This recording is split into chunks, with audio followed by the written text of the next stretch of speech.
I live alone in a small one-bedroom apartment. It's just me and my cat, Mittens. And there's this one chair, a simple wooden dining chair that I keep tucked under my small kitchen table. I have a bit of a routine. You could say, every morning when I leave for work, I make sure everything is in its place. The dishes are done, the bed is made, and that chair is pushed neatly under the table. It's a small thing, but it gives me a sense of order. But for the past few weeks, something strange has been happening. Every single time I come home, the chair is pulled out. Not just a little bit, but pulled all the way out, like someone was just sitting there and got up. The first few times, I just brushed it off. I thought, okay, maybe I was in a hurry this morning and forgot. Or maybe I bumped it on my way out without realizing. I'm a bit absent-minded sometimes, so I blamed myself. It was easier than considering any other possibility. After it happened for the 10th time in a row, my forgetfulness excuse started to feel pretty thin. Mittens is too small to move a heavy chair like that. There were no signs of a break-in.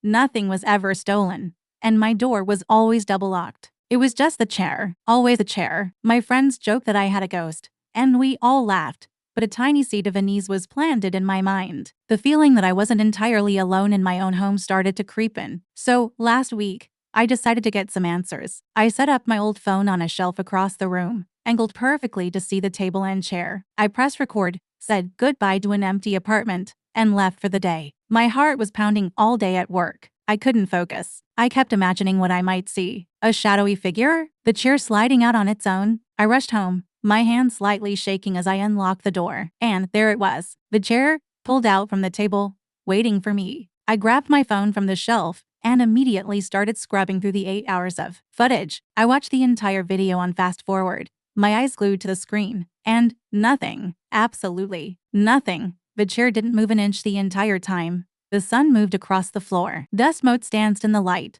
but the chair stayed perfectly tucked in. I felt a wave of relief mixed with total confusion. Was I going crazy? Did I somehow pull the chair out myself and then just forget setting up the camera? But then I decided to listen to the audio. I put on my headphones, closed my eyes, and played the recording from the beginning at normal speed. For hours, it was just the familiar sounds of my apartment, the hum of the fridge, the distant city traffic.